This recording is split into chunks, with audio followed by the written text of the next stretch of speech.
Are you worried about the economy? I don't know why you're stressing. Joe Biden is all over it. In fact, he's so all over it, he penned this long op-ed for the Wall Street Journal. He's got a plan. And he said in there too, hey, he's not going to meddle with the Fed. And so I hope you're not going to get suspicious that less than 24 hours later, he had a closed-door meeting with the Federal Reserve Chairman. Gosh, these scumbags.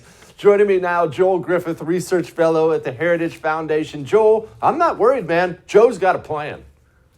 Well, the president in this op-ed actually claimed that we're just going through a period of transition. And he actually said, don't worry about the slower jobs growth. It's actually a sign that we have a stronger economy. And oddly enough, nowhere in this Wall Street Journal piece that he published, nowhere here did he even acknowledge that our economy actually shrank during the first quarter of this year. I'm laughing because this is one of the most humorous op-eds I've ever read.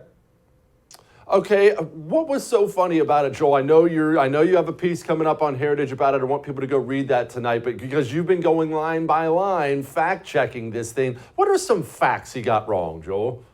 Well, just going from the start of this piece where he suggested that at the start of his presidency that he was inheriting COVID that was out of control and a recovery that was stalled. And if we look back at the end of 2020, we actually see state after state that had reopened, that had fully recovered. This had become largely a recession, a depression of the Democrat-controlled cities like Los Angeles, Chicago, and New York that refused to reopen their economies.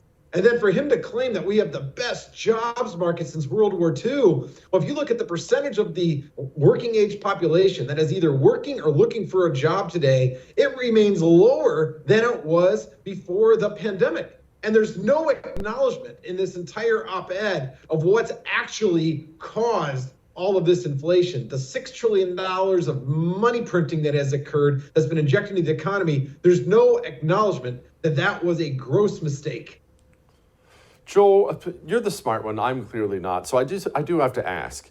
You bring up the $6 trillion, and everyone with a brain knows that's what's caused the inflation. Now, how do we get $6 trillion out? I mean, we put it in. We have too much money now. How do we get it out? Oh, you're right. There's no easy way out of this. What we saw over the past 2 years, we saw the Fed print trillions of dollars. They basically used that. They bought government bonds. That money was then spent. More importantly, I think that money ended up in the hands of investors, and those investors had to park the money somewhere. So we saw a lot of the money go into crypto. We saw a lot of that money go into the stock market. We saw bubble after bubble created by this. All this money is now awash in the system, and this money multiplies. When money gets put on deposit at a bank and a bank lends out based on those deposits, that actually creates more money.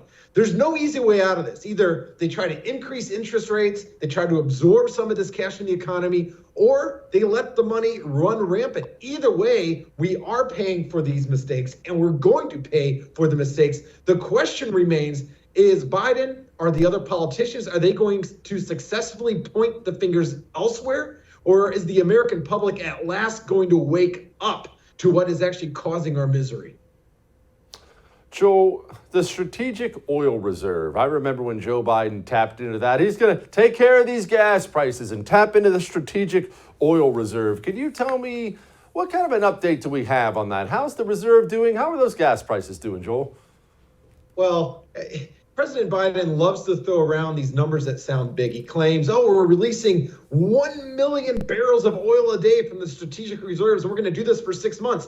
And that sounds like a lot of oil. And it's a lot of oil, but if you think for a second and remember that we're going through close to 20 million barrels of oil a day, that means that all of the oil that he's releasing from the reserves, that amounts to about 8 days worth of oil. It's almost nothing. And that's part of the reason why we continue to see these gas prices increase. And ironically, on the very day a few weeks ago that gas prices hit an all-time high, on that day, President Biden thought that would be a great chance to announce that he's putting 1 million acres of federal property in Alaska off limits for future oil and gas development. Joel, the Jerome Powell meeting, I mentioned it in passing, and I don't want to dwell on it too long, but what should we make of that? I mean, correct me if I'm wrong, and please do. the president shouldn't have any say in the Fed, right? So if he doesn't have any say in the Fed, what's the point of meeting with the Fed chairman? Can you give me an update here? Like, President Biden wants to make it clear that he feels our pain, that he knows what we're experiencing. And that's why he's meeting with the chair. But there's no acknowledgement of the fact that the Fed was working hand in hand with both Republicans and Democrats in Congress to spend into oblivion. We talked about that $6 trillion, and it's hard to get our minds around that. That's almost $100,000 per family of four of money that was basically borrowed, that was created, that was printed out of thin air. This was Congress working with the prior president and then working with the current president, who doubled down on the mistakes of what we saw during the first part of COVID. That's what's causing our misery right now. President Biden is going to try to point fingers at other people. He's going to try to point fingers at Chairman Powell. In reality, this was the Federal Reserve working hand in hand with politicians to create this problem. We should have never shut down in the first place. That was, we were really sowing the seeds of our destruction then. Bill Gates is a billionaire and world-renowned philanthropist, but stories of suspicious behavior and unsettling relationships have raised questions about the internet mogul. Exposed, The Real Bill Gates takes an in-depth look at the man behind Microsoft and asks the questions mainstream media chooses to ignore. Don't miss Exposed, The Real Bill Gates, a First TV exclusive available now for First TV supporters. Simply visit thefirsttv.com or download the First TV app to subscribe and start watching today.